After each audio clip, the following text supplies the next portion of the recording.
Bonjour à tous. Aujourd'hui, je vais évaluer un produit que l'on utilise pour la numérisation 3D d'objets qui sont de couleur foncée, transparents ou de couleur brillante. Pour les personnes qui utilisent des scanners en 3 dimensions et qui connaissent bien ce type de matériel comprendront à quoi correspond ce produit. En fait, lorsque l'on numérise en 3D ou que l'on scanne en 3D des objets, en fonction de la surface de l'objet, de l'aspect de la surface de l'objet, les objets se numérisent plus ou moins facilement, voire pas du tout. Et c'est le cas des objets de couleur très foncée, en particulier le noir, les objets transparents, donc en verre ou en plexiglas par exemple, et les objets brillants tels que la plupart des métaux. Pourquoi? Parce qu'en fait, ces scanners tridimensionnels utilisent la lumière pour faire les mesures, soit sous la forme d'un rayon laser, soit sous la forme de lumière infrarouge ou de photogrammétrie. Donc en fait, l'appareil prend des photos successives de l'objet et ensuite fait un assemblage en 3 dimensions de l'objet. Donc dans tous les cas, ces appareils utilisant la lumière pour faire la mesure, forcément les objets de couleur transparente ne peuvent pas être scannés puisque la lumière passe au travers de la matière.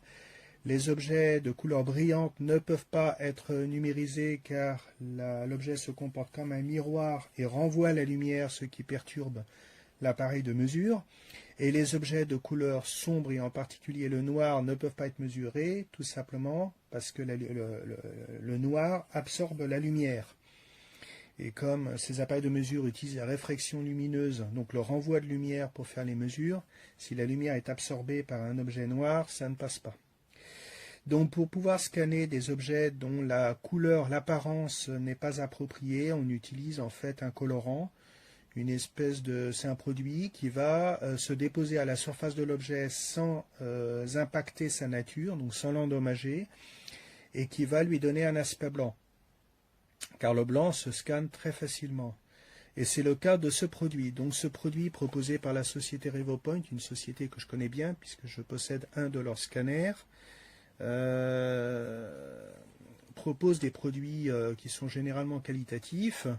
Et là, il s'agit donc d'un produit qui permet de changer la couleur, l'aspect d'un objet pour le rendre compatible avec un scanner 3D, quel qu'il soit, pas forcément un scanner de cette marque, ça peut être un scanner d'une autre marque, peu importe, afin de pouvoir le scanner dans les meilleures conditions. Donc ce produit, c'est un vaporisateur. Donc c'est une bouteille sous pression, donc précaution d'emploi par rapport aux bouteilles sous pression, ne pas les soumettre à de la chaleur, ne pas les percer, etc. etc. Bon, ça ce sont les classiques. Normalement, il n'y a pas de substance toxique dedans, à en croire les indications données sur les étiquettes. Par contre, il est inflammable, donc il faut quand même faire attention avec ce produit. Alors je ne connais pas ce symbole, peu importe. La capacité est de 500 ml, il y a de quoi faire. Les explications sont en anglais ou en espagnol. Oui, c'est ça, en anglais ou en espagnol. Il n'y a pas d'explication en français. Bon, c'est pas compliqué, il suffit de vaporiser le produit sous pression sur l'objet de façon la plus uniforme possible, puis ensuite faire la mesure. Normalement, ce produit s'élimine par évaporation de lui-même au bout de quelques temps. Donc en fait, une fois que la numérisation est terminée, il suffit de laisser l'objet sécher et le produit devrait s'en aller de lui-même. Après, en fonction de la nature de l'objet, vous pouvez peut-être le nettoyer avec un petit peu d'eau. Attention par rapport à la nature de l'objet. Vous avez en fait, donc c'est le principe du chip sheet. Vous appuyez sur le bouton et ça pulvérise le produit. Je ne vais pas le faire maintenant parce que je vais en mettre partout. Et vous avez donc un petit pulvérisateur classique qui est fourni. Et vous avez un autre pulvérisateur qui est clipsé sur le couvercle. Donc celui-ci, qui a l'avantage d'avoir une rallonge, donc pour venir atteindre des zones un petit peu plus délicates d'accès. Il suffit de remplacer le chip sheet qui est fourni avec, mais il est difficile à enlever, avec le nouveau, et c'est en enfonçant le nouveau chip sheet qu'en général on fait une pulvérisation accidentelle. Donc on fait attention quand on enfonce le nouveau chip sheet, soit à ne pas l'enfoncer trop et il sera enfoncé définitivement quand vous commencerez à pulvériser, soit à orienter la buse de votre chip sheet de façon à ne pas venir envoyer du produit n'importe où. Parce que sur du tissu, je ne sais pas si ça risque de tacher, par exemple. Donc je pense aux vêtements. Donc c'est un produit, j'ai déjà utilisé ce type de produit par le passé, parce que l'utilisation de scanner 3D, je le fais pour des raisons personnelles, mais j'ai également une certaine habitude professionnelle de ce type de matériel. Donc c'est vraiment des produits indispensables pour pouvoir, comme je vous le disais, numériser certains types d'objets.